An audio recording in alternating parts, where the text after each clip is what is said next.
ہر قسم کی تعریف اللہ عز و جل کے لیے ہے، جس نے ہم سب کو عافیت عطا کی، ہر قسم کی خیر و بلائی سے ہمیں نوازا اور چغل خوروں کی بات ماننے سے ہمیں منع فرمایا۔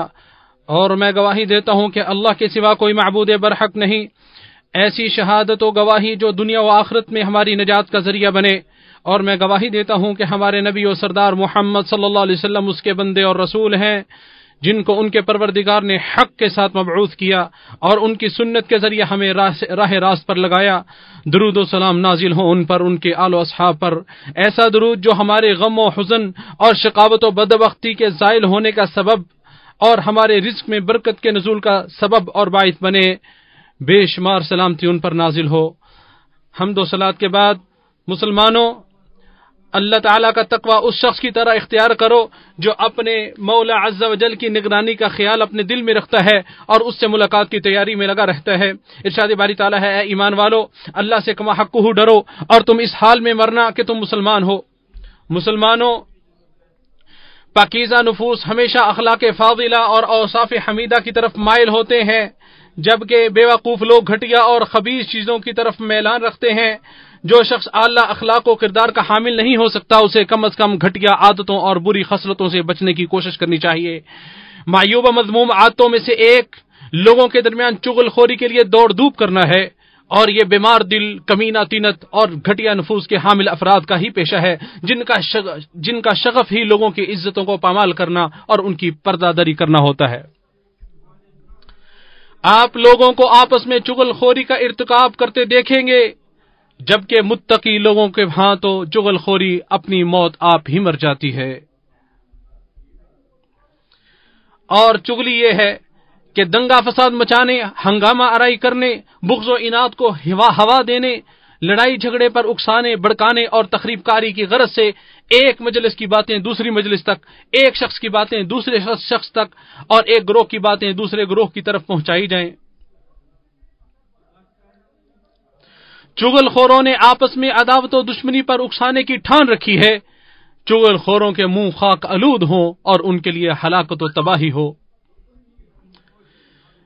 چغل خوری ہلاکت خیز گناہ، جلا دینے والی آگ اور کبیرہ گناہوں میں سے ایک ہے۔ اس کا ارتکاب وہی شخص کر سکتا ہے جس کی دینداری میں کمی ہو، اس کی امانت و دیانت ختم ہو کر خیانت گری اس پر غلبہ پا چکی ہو، تو ایسے شخص کا شمار کائنات کے بدترین لوگوں میں ہوتا ہے، کیونکہ چغل خوری دلوں کے فساد و بگاڑ، نفوس میں نفرت و وحشت، سینوں میں عداوت و دشمنی، عقلوں میں بے چینی و بے قراری کا سبب ہے، اور اسی کی وجہ سے بغض و عناد، حقد و حسد اور لڑائی جھگڑے جنم لیتے ہیں۔ جو شخص چغل خوروں کی پیروی کرے گا تو وہ اس کے دوستوں سے دور کر دیں گے، اگرچہ کتنے ہی قریبی اور محبوب دوست ہی کیوں نہ ہوں۔ چغل خوری عداوت و مخاصمت کا بیج، شر و برائی کا پل، فتنہ انگیزی کی جڑ، بہتان بازی کی زبان، بدبخت اور کمینے لوگوں کا ہتھیار، خبیث لوگوں کی جائے پناہ، دھوکہ دہی، مکر و فریب اور شر و فساد کی علامت و نشانی ہے۔ در حقیقت چغل خوری کسی کی پردہ داری کرنے، رازوں کو افشا کرنے، ہم نشیں کی خیانت کرنے اور اس کے لیے بری سوچ رکھنے، مسلمانوں کو اذیت اور تکلیف میں دیکھ کر خوشی محسوس کرنے کا نام ہی چغل خوری ہے۔ مسلمانوں میں چغل خوروں کی باتوں، افواہوں، بے بنیاد اور جھوٹی خبروں کو افشاں کرنا منافق لوگوں کی خصلتوں میں سے ہے۔ ارشاد باری تعالیٰ ہے، اگر وہ تم میں نکلتے تو خرابی کے سوا تم میں کسی چیز کا اضافہ نہ کرتے، اور ضرور تمہارے درمیان سواریاں گھوڑے دوڑاتے، اس حال میں کہ تم میں فتنہ تلاش کرتے اور تم میں کچھ ان کی باتیں کان لگا کر سننے والے ہیں۔ اس آیت میں اللہ تعالیٰ کے فرمان وَلَا أَوْضَعُوا خِلَالَكُمْ کا معنی یہ ہے، وہ چغل خور تمہارے اندر فتنے کی آگ بڑکاتے، تمہیں ذلیل و رسوار کرنے کے لیے اپنی سواریاں دوڑاتے، تمہارے اتحاد کو پارا پارا کر دیتے، تمہاری وحدت و یگانگت کا شیرازہ منتشر کر دیتے، تمہاری الفت و محبت کو فساد و بگاڑ کی بھیڑ چڑھا دیتے،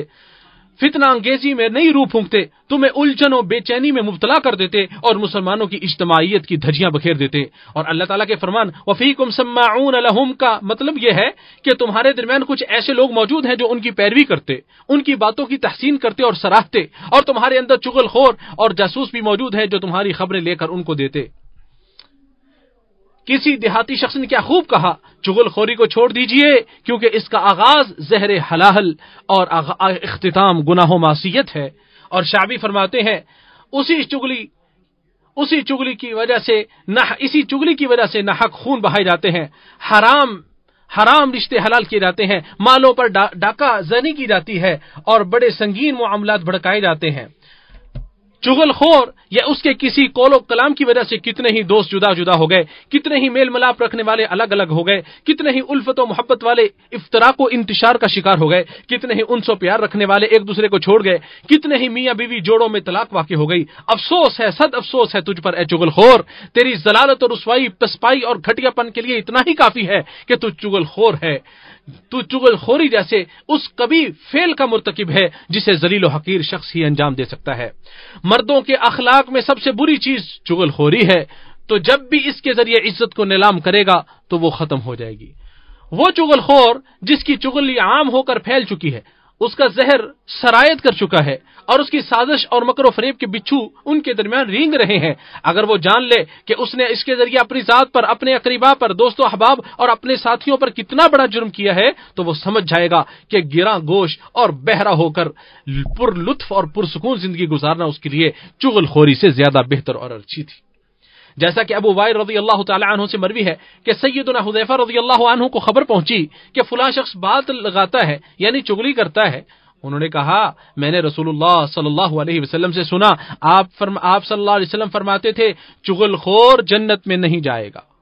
بخاری و مسلم نے اسے روایت کیا ہے، اور صحیح مسلم کی ایک روایت میں چغل خور کے لیے نمام کا لفظ استعمال کیا گیا ہے۔ اور ابن عباس رضی اللہ عنہما سے روایت ہے کہ رسول اللہ صلی اللہ علیہ وسلم ایک دفعہ مدینہ یا مکے کے ایک باغ میں تھے، وہاں آپ نے دو شخصوں کی آواز سنی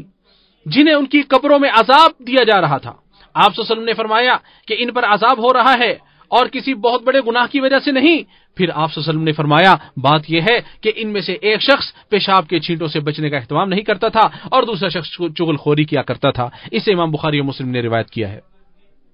ابن مسعود رضی اللہ عنہ سے روایت ہے کہ نبی صلی اللہ علیہ وسلم نے فرمایا، کیا میں تمہیں یہ نہ بتلاؤں کہ آبہ کیا چیز ہے؟ اس سے مراد وہ چغلی ہے جو لوگوں کے درمیان نفرت پیدا کر دے۔ اسے امام مسلم نے روایت کیا ہے۔ حدیث میں وارد کلمہ آبہ میں 3 لغتیں ہیں، آبہ، عب، عب۔ ان کا معنی بہتان تراشی، کذب بیانی، چغل خوری اور لوگوں کے درمیان اس طرح سے لڑائی جھگڑے کی آگ بھڑکانا ہے کہ زید کی بات عمر کے پاس، کہ زید کے پاس عمر کی بات اور اس کی بات اس کے پاس۔ ذرا دیکھیے چغلی چغل خوروں کے معاملے کو کیسے تبدیل کر کے رکھ دیتی ہے، اور ان کی حالت زار کو ذرا دیکھیے کیسے محبتیں الفتیں دوریوں میں بدل جاتی ہیں، باہمی رحمت دلی مقابلے بازی میں بدل جاتی ہے، آپسی تعاون و دستگیری دنگا فساد میں بدل جاتی ہے اور انس و مودت جنگ و جدال میں تبدیل ہو کر رہ جاتی ہے۔ اور نوبت یہاں تک آ پہنچتی ہے کہ وہ اشتعال انگیزی کے مرتکب ٹھہرتے ہیں، باہم دستوں گریبان ہونے لگتے ہیں، ہاتھا پائی دست درازی ان کا معمول بن جاتی ہے، دنگا فساد کے لیے تیار رہتے ہیں، جنگ و جدل کا ماحول پیدا کرتے ہیں، آپسی بغض و عناد رکھنے لگتے ہیں۔ پھر تو نہ ان کی عزتیں ہی محفوظ رہتی ہیں اور نہ ہی حق سچ ماننے کو وہ تیار ہوتے ہیں، چنانچہ وہ جاہلوں کا ہدف سب و شتم اور دشمنوں کے ہنسی مذاق کا مورد ٹھہرتے ہیں۔ مسلمانوں، دانشمند اور دانا آدمی کسی ایسی بات پر کان نہیں دھرتا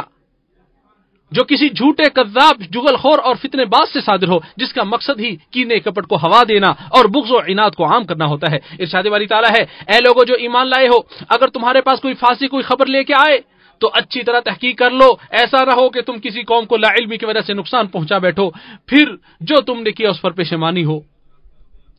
اللہ کے لیے کسی ایسی بات پر کان مت دھریے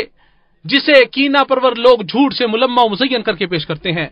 میں تجھے اللہ کی حفاظت میں دیتا ہوں کہ کہیں تو چغل خور کی بات مان بیٹھے اور سیدھے راستے سے بھٹک جائے۔ اور ارشاد باری تعالیٰ ہے، اور تو کسی بہت قسم کھانے والے ذلیل کا کہنا مت مان، جو بہت تانا دینے والا، چغلی میں بہت دوڑ دھوپ کرنے والا، خیر کو بہت روکنے والا، حد سے بڑھنے والا سخت گنہگار ہے۔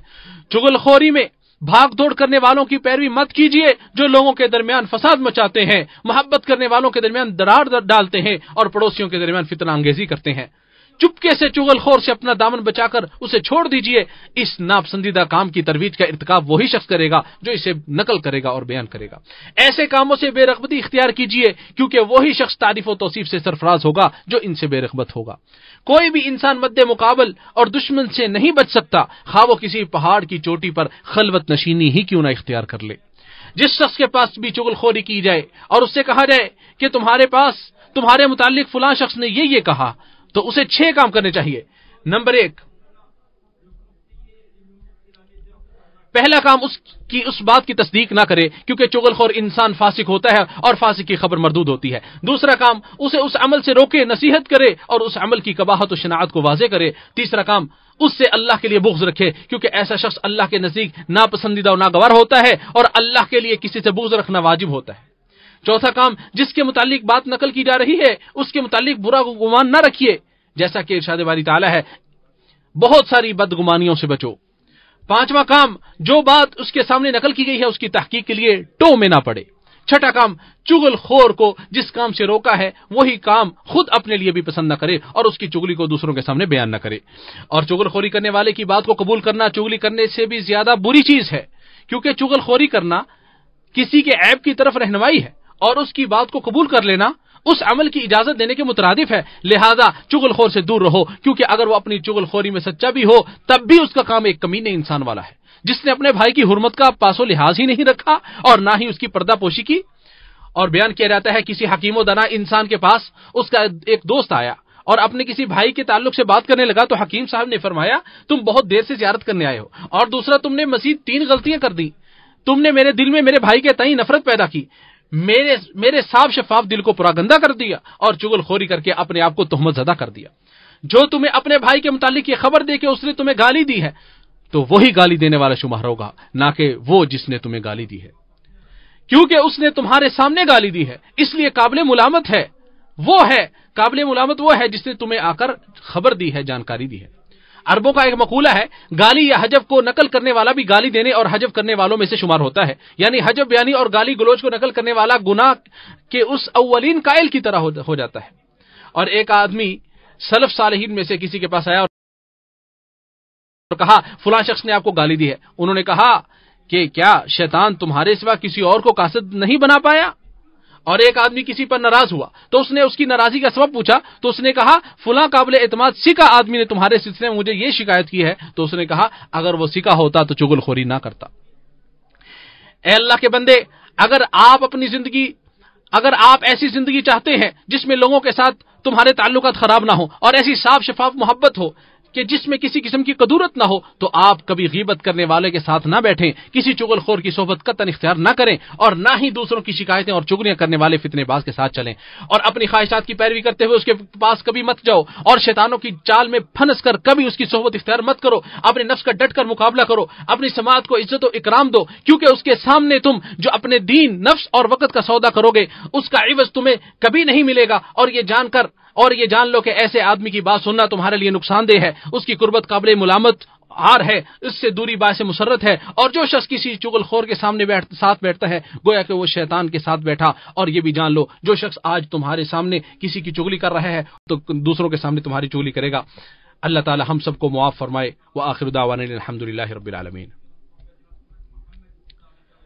ہر قسم کی تعریف اس اللہ کے لیے ہے جس نے جسے چاہا اسے اپنے لطف و کرم کی چادر میں لے لیا، اور میں گواہی دیتا ہوں کہ اللہ تعالیٰ کے سوا کوئی معبود برحق نہیں، وہ تنہا ہے، اس کا کوئی شریک نہیں۔ جو بیماریوں سے مایوس کن لوگوں پر انعام و احسان کرتے ہوئے ان کے لیے دوا و علاج کا بندوبست کرتا ہے، اور میں گواہی دیتا ہوں ہمارے نبی و سردار محمد صلی اللہ علیہ وسلم اس کے بندے اور رسول ہیں، جن کی پیروی کرنے والا شخص ہدایت کے راستے پر گامزن ہو جاتا ہے اور ان کی نافرمانی کرنے والا ضلالت و گمراہی اور ہلاکت و تباہی کے گڑھے میں جا گرتا ہے۔ مسلسل اور ہمیشہ درود و سلام نازل ہوں آپ صلی اللہ علیہ وسلم پر، آپ صلی اللہ علیہ وسلم کی آل اور صحابہ کرام پر۔ مسلمانوں، تقوی الہی اختیار کرو، اس کی نگرانی کا احساس اپنے دل میں رکھو، اس کی اطاعت کرو اور نافرمانی سے بچو۔ ارشاد باری تعالیٰ ہے اے ایمان والو، اللہ سے ڈرو اور سچوں میں سے ہو جاؤ۔ اے چغل خور، بہتان باز اور فتنہ پرور انسان، اے وہ انسان جس کو ہوا پرستی نے اپنی تحویل میں لے لیا ہے اور وہ اس سے آزاد نہیں ہو پا رہا۔ اے ہلاکت و تباہی سے غافل انسان، ہلاکت و بربادی نے جسے اچھی طرح اپنی گرفت میں لے لیا ہے۔ اے اپنی سلامتی پر مغرور انسان، موت جس کے لیے اپنا جال بچھا چکی ہے، تم غور تو کرو، اسی حالت میں اپنی قیام گاہ چھوڑ کر تم رخت سفر باندھنے والے ہو، اپنے مولا عز و جل کی طرف پلٹو۔ چغل خوری اور اذیت و تکلیف جیسے اپنے جرائم سے باز آ جاؤ۔ اپنی چغل خوری کے ذریعے تم نے جس پر جو زیادتی کی ہے اس سے معافی طلب کر لو، اور چغلی کے ذریعے جو کسی کو تکلیف دیا ہے اسے معذرت کر لو، اور جس کو تم نے اس کبھی فعل کے ذریعے غم میں ڈالا ہے اس سے معافی کے خاص گر بن جاؤ۔ اور اگر اس کو خبر دینے اور معافی طلب کرنے سے کسی فتنے اور شر کا ڈر ہے تو اس کو خبر کرنا، اس سے معافی تلافی کرنا ضروری نہیں۔ ایسے شخص کے لیے کثرت سے دعا و استغفار کرو، اس کی تعریف کرو اور اس کے ساتھ احسان کا معاملہ کرو۔ مسلمانوں، ہمارا دوست ملک سوڈان جس تکلیف دہ صورتحال سے دوچار ہے، جس کی وجہ سے وہاں خورد و نوش کی اشیاء اور ادویات میں کمی واقع ہو گئی ہے اور انسانی حالات زبوں حالی کا شکار ہیں، اس کے پیش نظر ہم تمام مسلمانوں کو ملک سوڈان کی مدد کے لیے شاہ سلمان ریلیف اور انسانی خدمات سینٹر کے تحت چلائے گئے سعودی قومی مہم میں حصہ لینے کی ترغیب دیتے ہیں اور اپنے سوڈانی بھائیوں کے لیے مدد اور تعاون کی درخواست کرتے ہیں تاکہ ان کی پریشانیوں اور تکلیفوں میں کمی واقع ہو سکے، ان کی بنیادی ضرورتیں پوری ہو سکیں، ان کے فاقے ختم ہو سکیں۔ اور آپ یہ یاد رکھیے کہ صدقہ و خیرات سے مال میں کمی نہیں ہوتی، بلکہ اس میں مزید اضافہ اور بڑھوتری ہوتی ہے، اور مومن کل بروز قیامت اپنے صدقہ و خیرات کے سائے میں ہوگا۔ لہذا آپ میں سے جو بھی جہنم کی آگ سے بچنا چاہتا ہے، اگرچہ صدقے میں کھجور کی ایک گٹلی ہی دے کر ہو تو اسے ضرور ایسا کر لینا چاہیے۔ راہ راست دکھانے والے مخلوق کی سفارش کرنے والے احمد مصطفیٰ صلی اللہ علیہ وسلم پر سب سے کثرت سے درود و سلام پڑھو، کیونکہ ان پر جو ایک بار درود پڑے گا اللہ تعالیٰ اس پہ رحمت نازل فرمائے گا۔ اے اللہ ہمارے نبی و سردار رحمت و ثواب کی خوشخبری دینے والے، عذاب و عقاب سے ڈرانے والے محمد صلی اللہ علیہ وسلم پر درود و سلام نازل فرما، جو روز قیامت صاحب شفاعت ہوں گے، جن کی سفارش کو قبول کیا جائے گا۔ اے اللہ آپ صلی اللہ علیہ وسلم پر، آپ صلی اللہ علیہ وسلم کی آل و اصحاب پر رحمت نازل فرما، اور ان کے ساتھ ساتھ ہم سے بھی راضی ہو جائے۔ اے کریم اور بہت زیادہ عطا کرنے والے، اے اللہ اسلام و مسلمانوں کو غلبہ عطا فرما، شرک و مشرکین کو ذلیل و رسوا فرما، دین کے دشمنوں کو تباہ و برباد فرما، تمام مسلم ممالک اور ہمارے مملکت سعودی عرب سازش کرنے والوں کی سازش، مکر و فریب کرنے والوں کے مکر و فریب اور بغض حسد رکھنے والوں کے بغض و حسد سے اسے محفوظ فرما۔ اے تمام جہانوں کے پالنہار، اے اللہ ہمارے پیشوا خادم حرمین شریفین کو اپنے پسندیدہ کاموں کی توفیق عطا فرما اور انہیں نیکی اور تقوی کے کاموں کی توفیق عطا فرما۔ اے اللہ اے تمام جہانوں کے پالنے والے، انہیں اور ان کے ولیعہد کو اسلام کی تقویت اور مسلمانوں کی اصلاح کے کام کرنے سر انجام دینے کی توفیق عطا فرما۔ اے اللہ ہماری فوج، ہماری سرحدوں کی حفاظت فرما۔ اے تمام جہانوں کے پالنہار، اے اللہ ہمارے بیماروں کو شفا عطا فرما، مصیبت زدہ لوگوں کو عافیت عطا فرما، ہمارے فوج شدگان کی مغفرت فرما اور دشمنوں کے خلاف ہماری مدد فرما۔ اے تمام جہانوں کے پالنہار، اے اللہ ہر جگہ ہمارے مسلمانوں کی حفاظت فرما، اے اللہ ہر جگہ ہمارے مسلمان بھائیوں کی حفاظت فرما۔ اے سب سے زیادہ رحم کرنے والے، اے اللہ ان کے خونوں کی حفاظت فرما، ان کی عزت و آبرو کی حفاظت فرما، ان کے مالوں، ملکوں، وطنوں اور امن و استحکام کی بھی حفاظت فرما۔ اے سب سے زیادہ رحم کرنے والے، اے اللہ ہمارے سوڈانی بھائیوں سے مصیبت و پریشانی کو دور کر دے، اے اللہ ان کی مصیبت و پریشانی کو دور کر دے، اے اللہ ان کی مصیبت و پریشانی کو دور کر دے، فتنے فساد کی جو آگ بھڑک رہی ہے اسے بجھا دے، عدم استحکام کی چنگاریوں کو اور تصادم کی آگ کو ٹھنڈا کر دے۔ اے سارے جہانوں کے پالنہار، اے اللہ ہماری دعا کو شرف قبولیت عطا فرما اور ہماری پکار کو منظور فرما۔ اے عزت والے، عظمت والے اور نہایت رحم کرنے والے اللہ۔